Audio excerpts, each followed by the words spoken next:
ये पब्लिक है, सब जानती है। आपने कहा कि नहीं जानती है, ऐसा कुछ भी नहीं है। साफ साफ बात है। प्रधानमंत्री जी जो बोलते हैं वो बिल्कुल नहीं करते हैं। अपने को सलमान खान समझते हैं। झूठ इतना बोलते हैं कि उनकी झूठ सबसे मजबूत। इनका झूठ पूरे हिंदुस्तान को ही नहीं पूरे विश्व को पता चल चुका है। आपने कहा, यही प्रधानमंत्री जी मध्य प्रदेश में चुनावी सभा को संबोधित कर रहे थे तो प्रधानमंत्री कह रहे थे एक भी भ्रष्टाचारी नहीं बचेगा। जो गरीब को लूटा है, जो देश को लूटा है, हम उसको सलाखों में भेजेंगे नहीं। ये पब्लिक है मोदी जी, ये सब जानती है। जो बलात्कारी है, जो दंगाई है, जो नफरती है, जो देश का लुटेरा है, उस सबको भाजपा सम्मान देने का काम करती है। भाजपा का पैमाना ही यही देखा जाता है कि जो जितना लुच्चा सबसे बड़ा ऊंचा, प्रधानमंत्री उसको उतना ही बड़ा पोस्ट देते हैं। यही प्रधानमंत्री जी 27 जून को बोल के आए थे मध्य प्रदेश में, और 27 जून से 2 तारीख होने में टाइम कितना हुआ? एक हफ्ते के अंदर जिस एनसीपी पर ये दिन रात आरोप लगाते थे और इनके नेता देवेंद्र फडणवीस कहते हैं पिसिंग पिसिंग। अरे भैया क्या पिसिंग? आपने लोकतंत्र को पिसिंग में पीस दिया।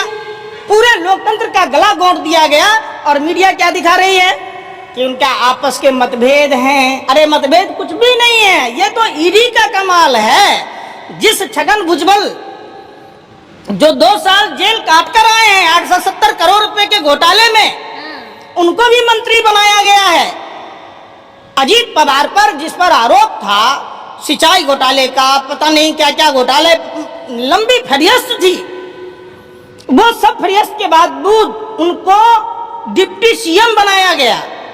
आप हसन मुशर्रफ को देख लीजिए, 40,000 किसानों से पैसा लेने का आरोप था, मनी लॉन्ड्रिंग का आरोप था, आज उनको भी मंत्री बनाया गया। मतलब भारतीय जनता पार्टी का साफ साफ कहना है कि आप देश को लूट लो, गरीबों को लूट लो, और भाजपा वॉशिंग पाउडर, कमल छाप वॉशिंग पाउडर, दूध सी सफेदी, दाग आरोप जितने सब कुछ घोटाले हैं सबको बेदाग करने वाले भारतीय जनता पार्टी मां पतित पावनी गंगा को भी फेल कर दिया।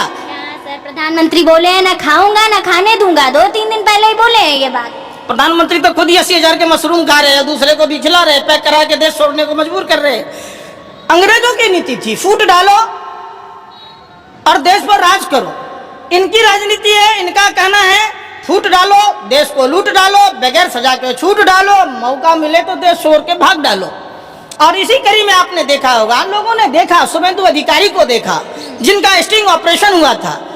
आपने देखा होगा हेमंत बिश्व शर्मा, नारायण राणे, लंबी फहरिस्त है। आज अगर आप देखेंगे तो सारे भ्रष्टाचारियों की जो महासमुद्र है वो भारतीय जनता पार्टी है।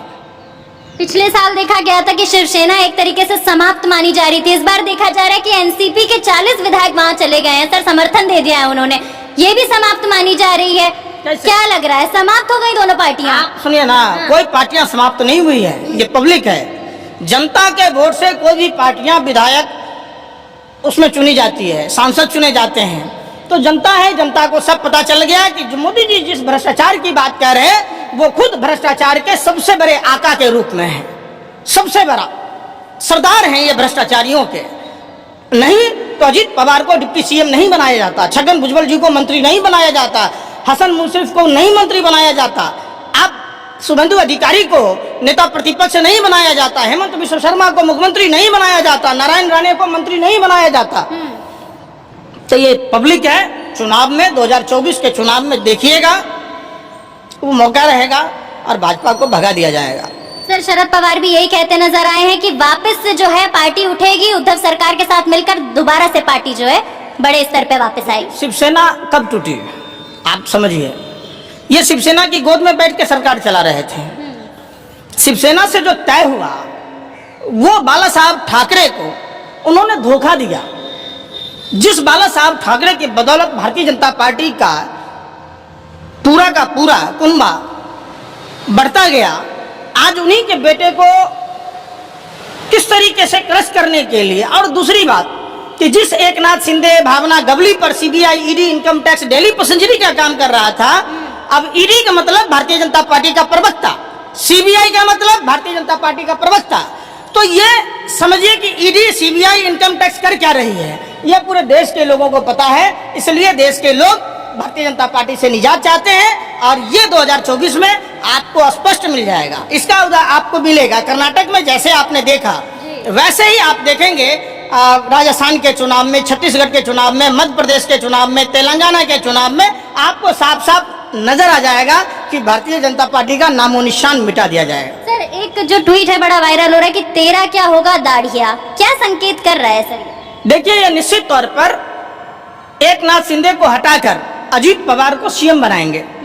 उनके तमाम जो विधायक हैं उन सबको डिस्क्वालीफाई किया जाएगा और ये देखते रहिए, इसीलिए एनसीपी में तोड़ की गई है। एक एक विधायकों को 100-100 करोड़ रुपए का प्रलोभन दिया गया है और उनके तमाम केसों को खत्म किया गया है।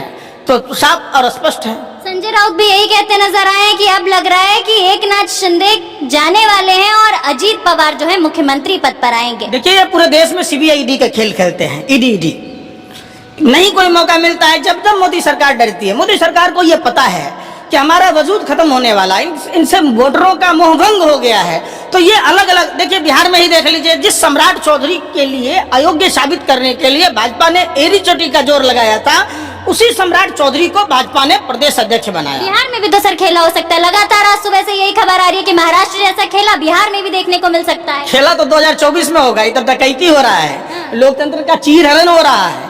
जिस देखिए, ईडी, सीबीआई, इनकम टैक्स और तमाम एजेंसियां मोदी सरकार के गैंग में काम करती है, ये उनके इशारे पर काम करती है और लोगों को डराने धमकाने का काम है। अगर भ्रष्टाचार, अगर यही बात मान लीजिए कि आज अगर राहुल जी मान लिए होते बात को, तो ये डिस्क्वालीफाई नहीं किए गए होते, संसद में इनकी आवाज को म्यूट नहीं किया जाता। लेकिन इन्होंने अडानी के मुद्दे पर सवाल पूछा, इसलिए इनको संसद की सदस्यता खत्म कर दी गई, इनके आवाज को बंद कर दिया गया। तो आप देख लीजिए, जो लोग लड़ रहे उनको ये जेल में सरा रहे, जेल भेज रहे, इनकी सदस्यता रद्द कर रहे, इनको जेल भेज रहे। अगर लालू जी बीजेपी ज्वाइन कर लेते तो लालू जी को सजा होती? नहीं होती। सीधा सा बात है। जैसे शुभेंदु अधिकारी को नहीं हुआ, नारायण राणे को नहीं हुआ, ये क्लियर सी बात है। सर, सत्ता पक्ष एड़ी चोटी का जोर लगा रहा है। 24 में विधानसभा के चुनाव भी है महाराष्ट्र में, जहां एक तरफ इधर लोकसभा के चुनाव है, वहां विधानसभा के। क्या लगता है उद्धव सरकार के लिए वापस सत्ता में आना आसान हो पाएगा क्या? नहीं आसान होगा। वोट कौन देगा? विधायक दे देगा।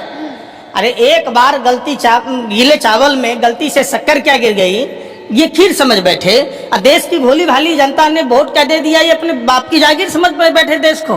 तो आप क्या सोचते हैं कि जनता का एक अधिकार है वोट डालने का, तो क्या वोट फिर अब जब चुनाव आएगा तो क्या कैंडिडेट पहचान के वोटिंग नहीं करेगी? आप देखते रहिएगा, सुपरा साफ हो जाएगा इनका। आप कह रहे हैं सुपरा साफ हो जाएगा। पिछली बार भी तो उद्धव सरकार को ही सर लोगों ने वोट दिया था, मगर फिर एकनाथ शिंदे की सरकार बन गई। तो इस बार भी तो ऐसा खेला हो सकता है ना? ये तो बार बार की कहानी हो गई है। काट की हांडी दोबारा नहीं चढ़ती ना। जब आपको पता चल जाता है कि हम यहाँ गड्ढा है, तो बार बार क्या गड्ढे में गिरेंगे आप? तो आप कह रहे हैं कि लोग समझ चुके हैं? बिल्कुल, देश की पूरी पब्लिक जान चुकी है कि इनका परिवारवाद देखेंगे तो इनकी पार्टी में पूरा परिवारवाद है। कल्याण सिंह की 3 पीढ़ियां हैं।